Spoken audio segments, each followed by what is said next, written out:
Hey there folks, Tim Slade here, and welcome back to the ATD Ask a Trainer video series. In today's episode, my special guest Kevin Thorn and I are answering your questions about storyboarding for e-learning. So stick around.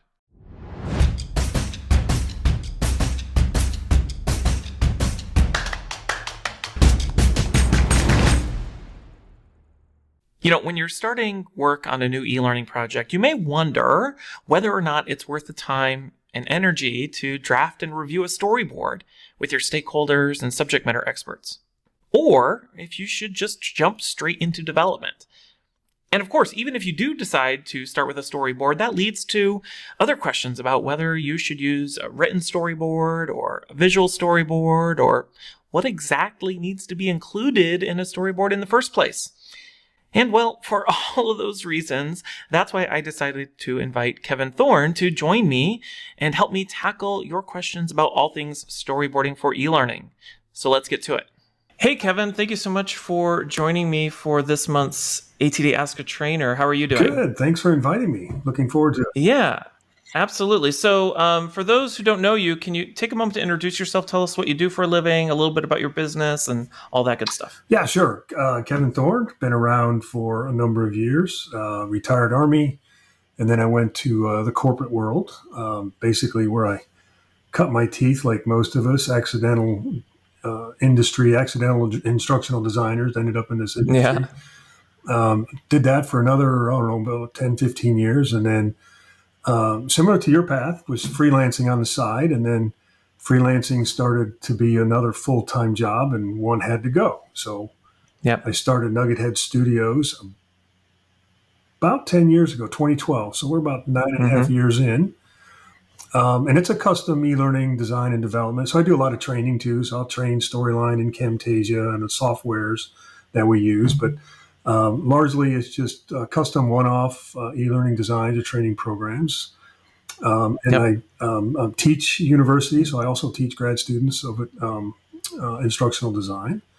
And I'm an illustrator, artist too, so I'm quite involved in comics, instructional comics, and using the comic medium for instruction, for serious instruction, serious comics, I guess if you call it.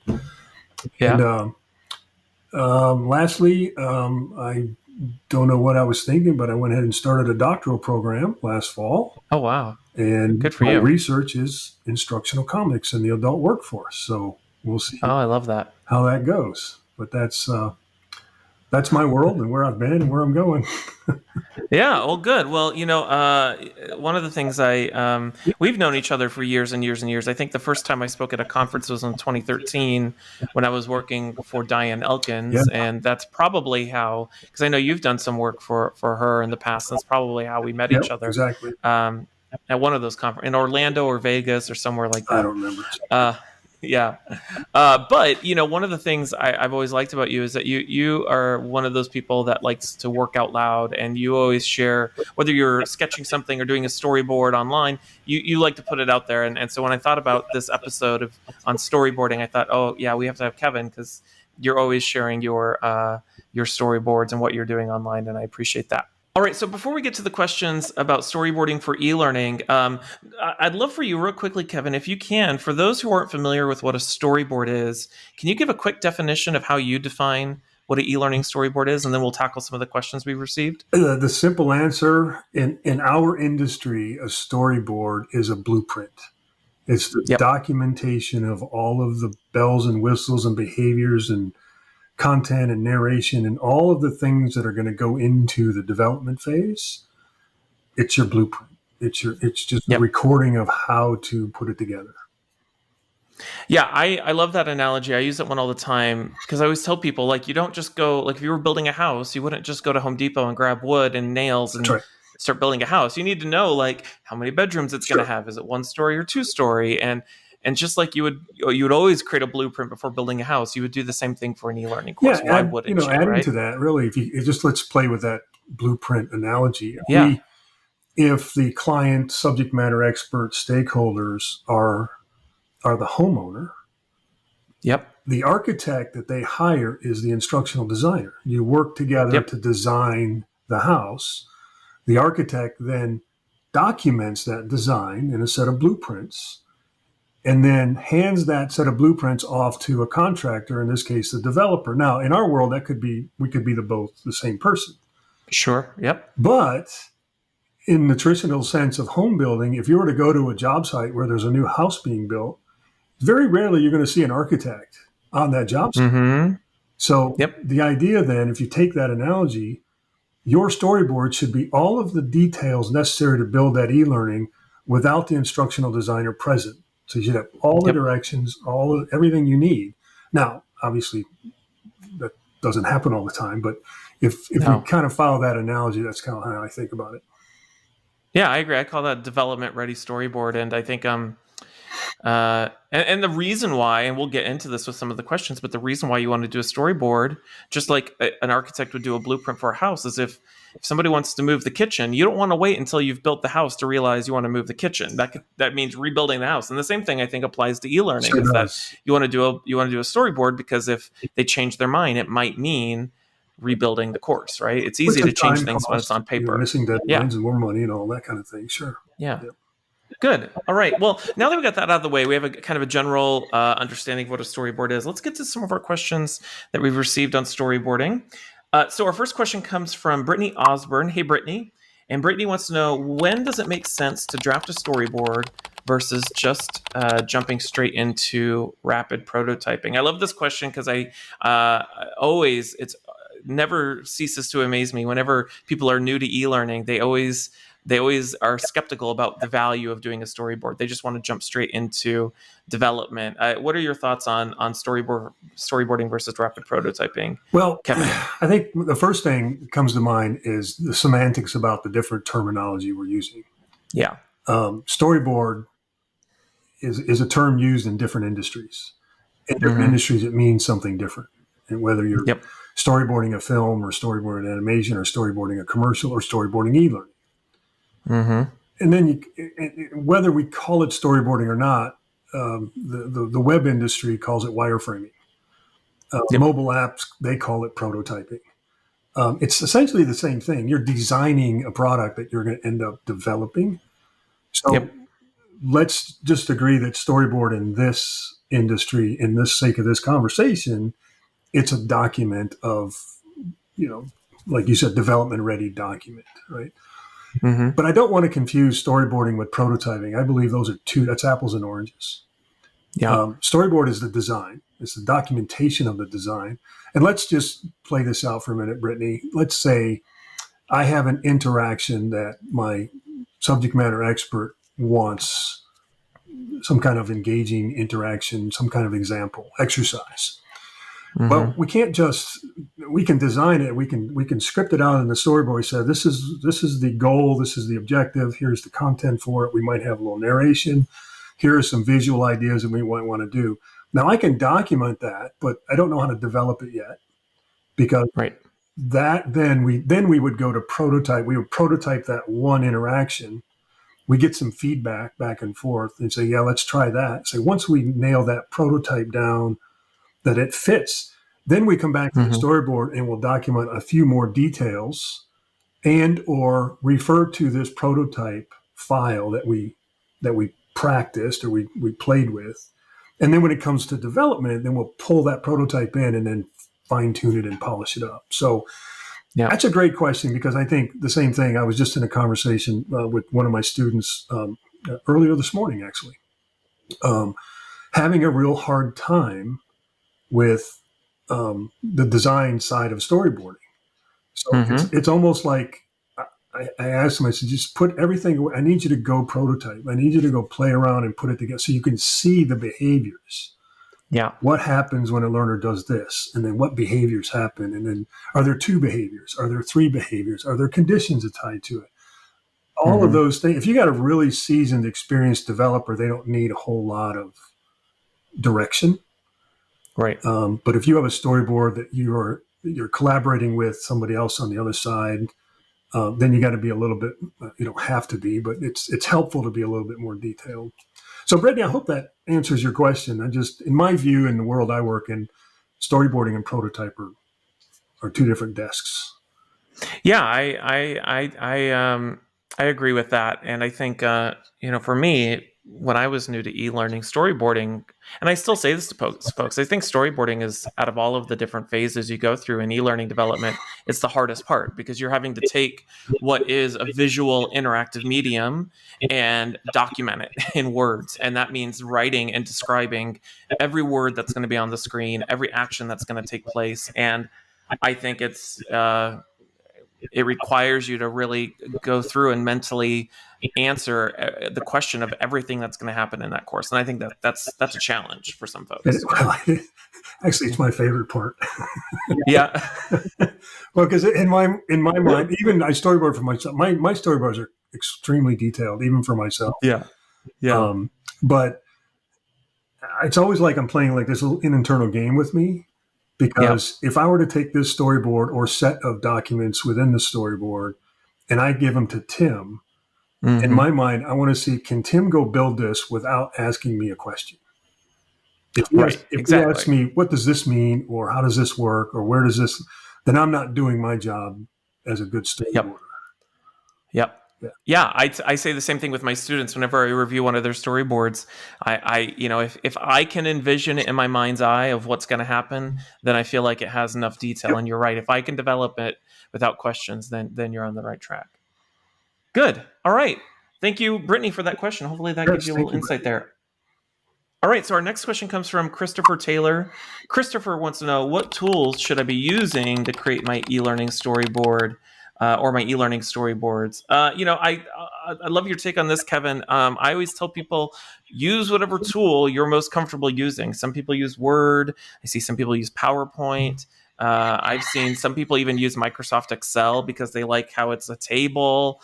I don't know. What are your thoughts on that one, Kevin? What tools should people use? I'm with you the same way. There was a period, even now, there's a lot of cloud-based collaborative tools now. Miro comes to mind as one of them. Oh, yeah. Of course, Google Drive and all the cloud-based tools that Google offers. But to your point, so a lot of times what I'll do is I'm flexible. I'll use whatever tool my clients are already using. If they're using Miro, we'll jump in there. If they're using idea.io, we'll use that. If they're using Google Drive, we'll use that. And I've got, I say those three because I've got clients using those three right now. Yeah. But when it comes, and I had to remind, I was actually in an ATD chapter meeting. I don't remember which city it was, but I was sitting there, and I think it had something to do with storyboarding. And the gentleman sitting next to me asked me, he said, "Hey, did you see this new storyboarding tool?" And he showed me on his iPad. And I said, "Oh, yeah, let me look at that." And I looked at it. I said, he says, "What tools do you use?" I said, I can't keep up with the next flavor of storyboarding app or tool that comes out. One, I've got to learn the tool. Does it fit with my workflow? Yeah. And more importantly, can my clients access that tool? Do they need to create a login? Do they need to create an account? And if they're behind a firewall, then that just causes more problems. So, Christopher, Microsoft Word, PowerPoint, and Excel are my go-to tools. And in fact, Word is the main document. Yeah. But the chat, and I don't know if it's kind of a follow-on answer to this, but the Word is difficult for a lot of stakeholders that are kind of new to e-learning because it's in a vertical portrait sort of direction. Right. And if you're doing a linear course, that's fine. It'll work fine. But if you're doing something a little bit more branching or complex, it's really difficult for them to see where things branch up and down in a vertical document. So that's when I use PowerPoint, and then I create a visual map. Think of Visio or something like a flowchart kind of thing, where there's these buckets of information that line up with the main storyboard. And then I can use those two documents to manage the expectations of what's going to happen here. Well, we can go prototype that little bucket, but let's make sure we got the flow and the navigation and the branching and all that work. So, Christopher, don't overthink it. Word and PowerPoint are your friends. Everybody has access to them. If it's a Google thing, you can upload them to Google, convert them over to collaborative documents to where people can comment on them. Even now, matter of fact, storyboards I'm working on now with a client, international client, we're using Dropbox, where you can add comments and stuff in Dropbox now and get alerts and notification when somebody's making edits or changes to the document. So we Yep. have the technology now a heck of a lot better than we did 10 years ago when I first started. I mean, Word and PowerPoint was still there, but being able to Mm-hmm. collaborate on those together, we've got a lot more flexibility. So I wouldn't, Christopher, again, I wouldn't overthink it. Use those Yeah. until you get really good and real comfortable with what you're doing. And then if you want to branch out to some of the fancier tools, then Yeah. I've been using Google Docs more and more recently. I mean, I'm a big fan of anything that allows for tracking changes and comments, and but I like Google Docs because you can collaborate in real time versus having a file you have to send back and forth. So, all right, good. Thanks for that one, Christopher.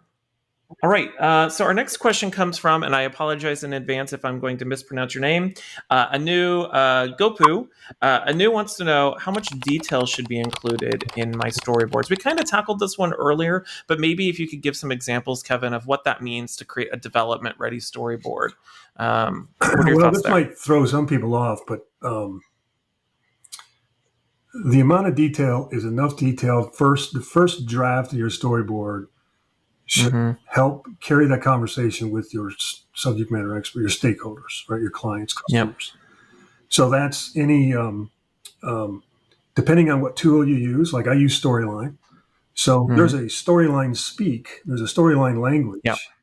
Yep. Captivate has its own language, that sort of thing. So I've created a syntax and a naming convention that when I write my storyboards, it communicates with Storyline. So if you're a storyline developer, you can look at my storyboard and say, "Oh, I know exactly what this means," or "I know how." So you'll reference like a slide layer popping up Yeah, or exactly. a state change, right? Yeah. I Okay. mean, I've got some other syntax that I've used, and maybe at some other day we can talk about how to do all Mm-hmm. that. But um, a general description of what the learner is going to see, narration, obviously script that you might have, any media notes that the developer or you need to remind yourself, hey, don't forget, this also has a video that has to play after the narration starts, something like that. Mm-hmm.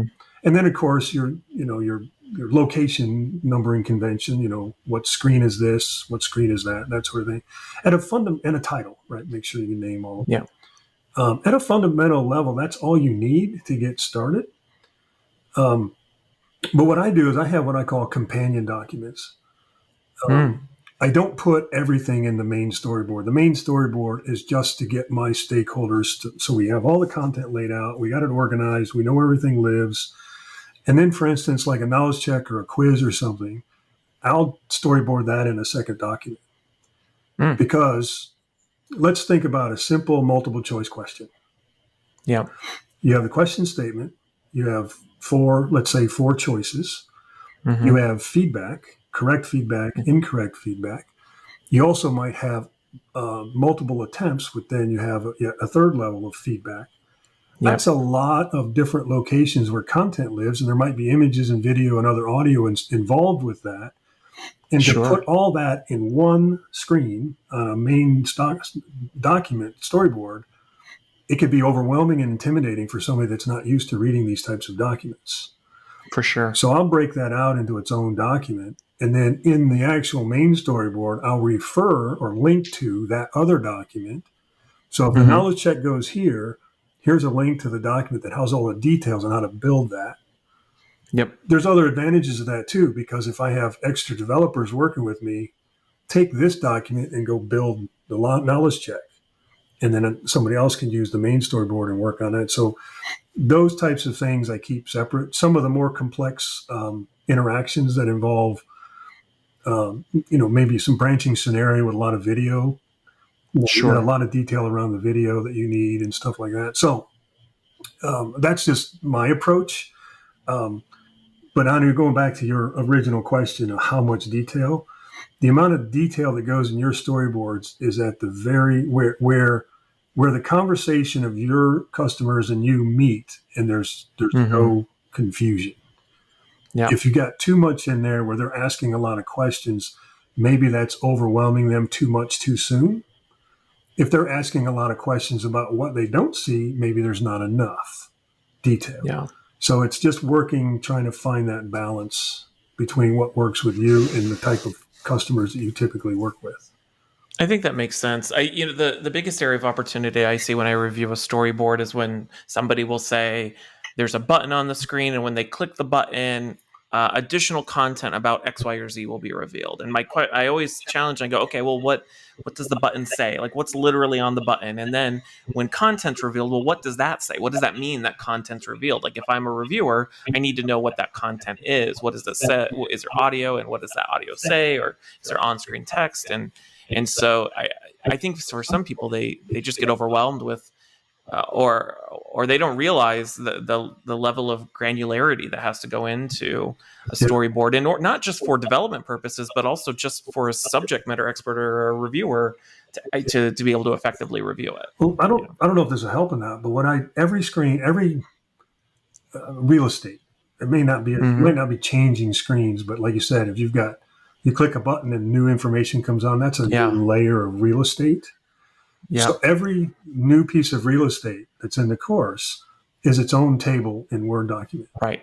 So I keep all the tables separate. That way, if I need to insert one, I can move tables around. And if I have, let's say, a screen with 4 buttons, and this is a syntax thing, what I use is the bracket, not the parentheses, but the brackets. So I'll put a bracket and then the label that goes on the button, and then the bracket. So that's a syntax of how do you write a button label. So that goes on, and then right next to that, it has the location. So if this screen is say 2.1, then I'll have the button label, and next to the button label 2.1.1 or 2.1.2. There's another table, and that's the other piece of real estate that will come up over top of that. And I have the very first page of my storyboards have how to read this storyboard. Yeah. Got all the details and the syntax. What is a button? What is this? What is that? What is a cue point? Right. So, and that's a process. Anu, you just kind of go through. If you're working with the same type of subject matter experts all the time, then you have a language, you have a relationship, you have a communication that you can work with. And then a lot of times there's acronyms and different things within inside that organization that you can then apply to your document, so that basically you're speaking to them, so they're more comfortable with reading these documents. If it's someone like me, where they're all over the place, all agencies, international, nonprofit, government, military, and everybody has a different way of doing things. I'm working with a government one right now, and they have 2 storyboards. They call one the micro and one the macro. Look at the micro document, look at the macro document. I'm not going to try to change their syntax. They're comfortable with that, and I can flex and adjust to that. Yeah. Good. All right. Thank you, Anu. Okay, so our final question comes from Philip Deere. Hey, Philip. And Philip wants to know how much detail should be included in a rapid prototype. So I know we talked a little bit about prototyping earlier, and I'm one of those people where I think the spectrum from storyboarding to prototyping, I think there is a gray area where if you're doing like a wireframe or a visual storyboard, you're kind of almost getting into prototyping. But I don't know, how do you define prototype, and how much detail do you include in your prototypes? Yeah, sure. So if there's some type of communication, kind of message that's involved with the prototype, I'll bring in some stock images or some, just some basic visuals. I don't get wrapped up in all of the visual design of it. In fact, when I teach Storyline, and I disclaimer right up front, this is not a visual design course. This is a development course, and we're using a development tool. So everything we do in here is going to be prototypey. So prototype is the functionality and the behavior, right? It's not about design, and it's not about visual design. I mean, it can be. That's the detail part, right? How much do you need to, Philip, it's how much detail do you need to put in the prototype in order for your subject matter expert to understand the direction you're going? Right. If they just see a basic prototype, it's like, when they click this is going to happen, and this happens. I've got the functionality. I've got all the conditions figured out. I've got all the variables figured out. I've got the branching figured out. Let's talk through that and go through that. And if you know it's all there, but they're still having a hard time seeing that you might have to add a little bit more. Again, it goes back to a couple of the questions. Storyboarding is a process. It's not. There's no rules to this. Right. Yeah. work the process that fits within your team, within your organization, the people that you work with the most, and then you fine tune that process that works best. So the more detail you need in a prototype, if it works, and then scale it back until you don't, because it all comes down to time. Right. So if I can put a prototype together in 20 minutes, and then another one I put 2 hours into, which one work better? If the 20-minute prototype got the message across, we got a confirmation to go build it, or did I need to put 2 hours in to get that confirmation? That makes sense. Yeah. I always tell people, that how much detail you or what you do with your prototype depends, I guess, on what you need to get out of it. So, for example, sometimes I'll do wireframe prototypes just to validate functionality, to make sure, can I do the thing that I think I want to do in Storyline or whatever tool I'm using? And I may never show that to a stakeholder or subject matter expert. I might just do it for my own validation. Right? Yeah. Or if I'm doing a visual prototype where I want to validate to my stakeholders and subject matter experts that I'm getting the branding properly, exactly. I might just create essentially a template. It may not have content, it may not have functionality, but it's just showing the look and feel. And then the third type of prototype, this is the kind I typically do. I call it like an MVP prototype, where I'll take 4 to 6 slides from the storyboard, and I'll fully develop those functionality, look and feel, content, to validate the total learner experience. Because I've found that when you do sometimes when you do like a rough wireframe prototype, no matter how many times you tell your stakeholders and subject matter experts that, no, that's not really how the images are going to look, that's a placeholder graphic or that's a placeholder button, they inevitably ask if that's really how it's going to look. I'm glad you brought that up. Nobody's asked this question. You won't find any images in my storyboards. You won't find a single visual in my storyboard. Mine's the same way. I learned the hard way, because just what you pointed out, why is that sky a different color blue than the real sky is? Yeah. So don't, you remember the fuzzy thumb technique? I remember, who did that? Tom Kuhlman. Okay. The fuzzy thumb technique is when you have stakeholders that are zeroing in on things that have no relevance to the discussion, then deliberately put things in there to draw their attention to it. Yeah. And then he's like, oh yeah, that's fine. We'll take that out. That's an easy fix. Yeah. Give them some validation. Yeah. And I learned a long time ago that that's just, you're losing time talking about things that are not relevant. So I take all the visuals out of the storyboards until we do, like you said, we'll do like a UI prototype. Yeah. What's the branding, the colors, what does all that look like? And again, project dictates on whether I got to build out a few slides in order to get the general learner experience put together.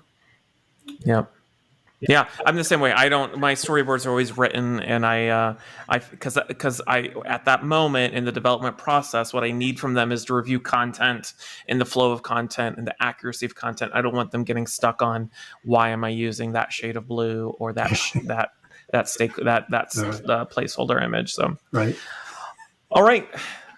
Good. Well, Kevin, thank you so much for joining us. I think that's all we got time for today. So, where can people find you online or on LinkedIn if they want to connect with you and learn more? Sure. LinkedIn, same name, Kevin Thorn. Learn Nuggets on Twitter.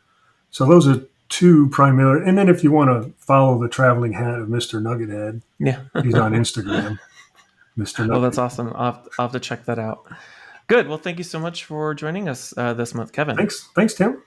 All right, that's all we have time for today. Of course, I want to thank Kevin for joining me and helping me to tackle all of those really awesome questions. And as always, a big thanks to everyone who submitted questions for this month's episode. If you happen to be watching this on YouTube and you want to get alerted when we publish our next episode of ATD Ask a Trainer, make sure to click that subscribe button below. And of course, make sure to check out the ATD Ask a Trainer advice column by clicking on the link in the description. My name is Tim Slade, and until next time, I'll see you around.